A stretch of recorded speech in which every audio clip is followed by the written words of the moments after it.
Un tweet présidentiel, un token qui monte en flèche à 4,5 milliards de dollars, puis s'effondre brutalement quelques heures plus tard. C'est l'histoire d'un des plus gros scandales crypto de tous les temps qui secoue actuellement l'Argentine, impliquant directement son président Javier Milei. Selon le marché de prédiction Polymarket, la probabilité que son mandat se termine plus tôt que prévu a bondi au cours des derniers jours. Mais que s'est-il donc passé ? Vendredi 14 février, jour de la Saint-Valentin, Milei publie sur X un message promouvant le token Libra, accompagné du site web et de l'adresse du contrat. En quelques minutes, la valeur du token explose, portée par l'enthousiasme des investisseurs convaincus de la légitimité du projet, censé encourager la croissance économique en finançant les petites entreprises et les startups argentines. Mais très rapidement, les analystes sonnent l'alarme. Le site web vient d'être créé quelques heures auparavant. Pour demander un financement, il faut remplir un simple formulaire Google. Plus inquiétant encore, 50% des tokens sont détenus dans un seul wallet et 82% de l'offre totale est immédiatement disponible à la vente. En moins de temps qu'il n'en faut pour dire pump and dump, le château de cartes s'effondre. Le token chute de 94%, effaçant des milliards de dollars de valorisation. Milei supprime précipitamment son tweet et tente de se distancer du projet, mais trop tard. Les opposants politiques argentins déposent des dizaines de plaintes pour fraude et lancent une procédure d'impeachment. Mais ce qui semblait être un simple scandale politique cache en réalité une machine bien plus sophistiquée.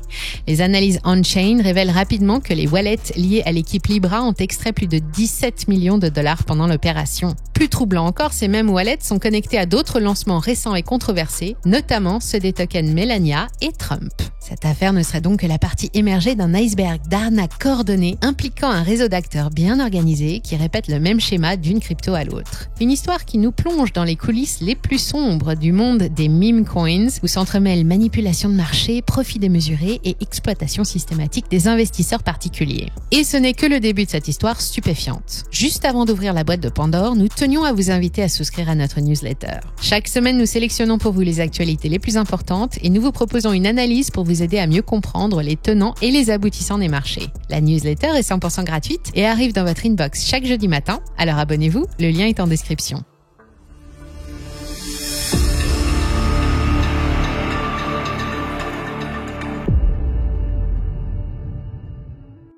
L'affaire Libra commence vraiment à prendre une tournure scandaleuse lorsque Hayden Davis, fondateur de Kelsier Ventures, décide de sortir de l'ombre. Dans une interview surréaliste avec CoffeeZilla, il avoue sans détour avoir orchestré non seulement le lancement de Libra, mais aussi celui du token Melania. Son aveu le plus choquant, son équipe a empoché plus de 100 millions de dollars grâce à une technique appelée sniping. En clair, ils ont acheté massivement les tokens dès leur lancement, profitant d'informations privilégiées, avant de les revendre progressivement aux investisseurs particuliers, qui leur ont servi d'exit liquidity ou liquidité de sortie en bon français. Mais l'histoire ne s'arrête pas là. Les analyses on-chain d'Arkham Intelligence et de Bubble Maps révèlent un schéma troublant. L'entité qui a acheté pour 5 millions de dollars de Libra est directement connectée à celle qui avait snipé 1 million de dollars de Trump lors de son lancement. Ces wallets font partie d'un réseau complexe qui a systématiquement profité de chaque opération. Les plateformes crypto impliquées, Meteora et Jupiter, admettent avoir eu connaissance du lancement de Libra à l'avance. Bien qu'elles nient toute participation directe, des captures d'écran montrent le PDG de Meteora interagissant avec Kelsier Ventures des semaines avant le lancement. L'affaire prend un nouveau tournant avec les révélations de Dave Portnoy, l'influent entrepreneur fondateur de Barstool Sports.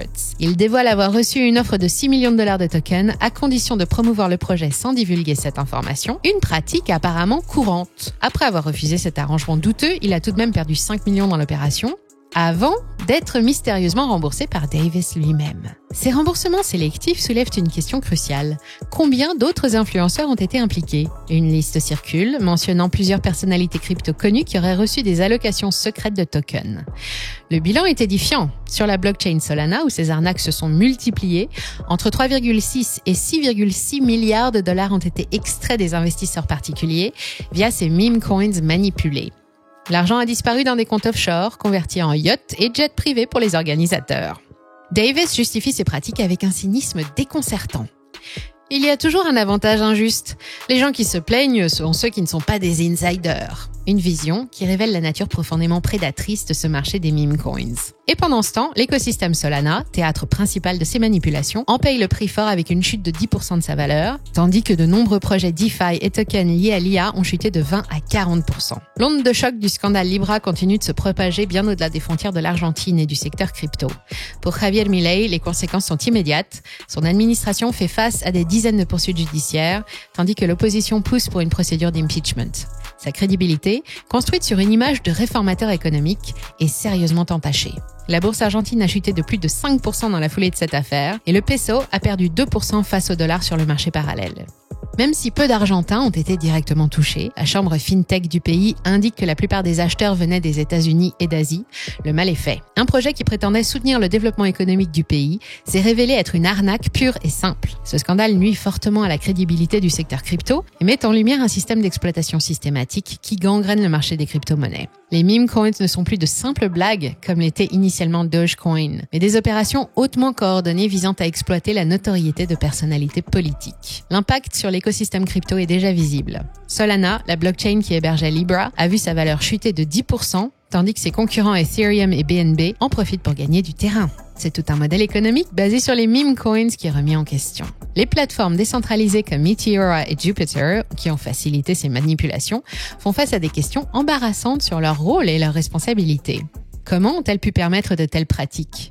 Où tracer la ligne entre l'innovation financière et la manipulation de marché ? Pour certains, ce qui ressort de toute cette affaire, c'est l'urgence d'une régulation adaptée. Comme l'a souligné le maximaliste Nick Carter, si ce projet avait été lancé comme un ICO traditionnel, il aurait pu lever 120 millions de dollars légalement et réellement financer des projets en Argentine. Au lieu de cela, la peur de la régulation a poussé les acteurs vers des pratiques toujours plus prédatrices. L'ironie est cruelle. En voulant éviter toute régulation, le marché crypto s'est retrouvé dans une situation où seuls les insiders peuvent prospérer, créant exactement le type de système financier inégalitaire que la crypto était censée combattre. D'un côté, la régulation telle qu'on la connaît aujourd'hui entrave le secteur crypto sans pour autant protéger les particuliers. On est donc face à un dilemme cornélien. Quoi qu'il en soit, ce scandale pourrait marquer un tournant. Non seulement il a exposé les mécanismes troubles des lancements de meme coins, mais il a aussi montré que même les personnalités les plus puissantes ne sont pas à l'abri des conséquences de leur implication dans ces arnaques. Pour l'écosystème crypto, c'est peut-être l'occasion d'une remise en question salutaire. Comme l'a dit Nick Carter, si c'est l'événement qui nous fait enfin abandonner les meme coins, nous devrions tous écrire une lettre de remerciement à Milei. En attendant, les traces de ces transactions resteront gravées pour toujours dans la blockchain, rappelant que dans le monde crypto, la transparence finit toujours par faire surface. N'oubliez pas de laisser un pouce bleu si cette vidéo vous a plu, de vous abonner à la chaîne et d'activer la cloche. Si vous souhaitez recevoir plus d'analyses comme celle-ci chaque semaine dans votre boîte mail, allez jeter un coup d'œil du côté de notre newsletter, le lien est en description. À bientôt sur Money Radar Crypto.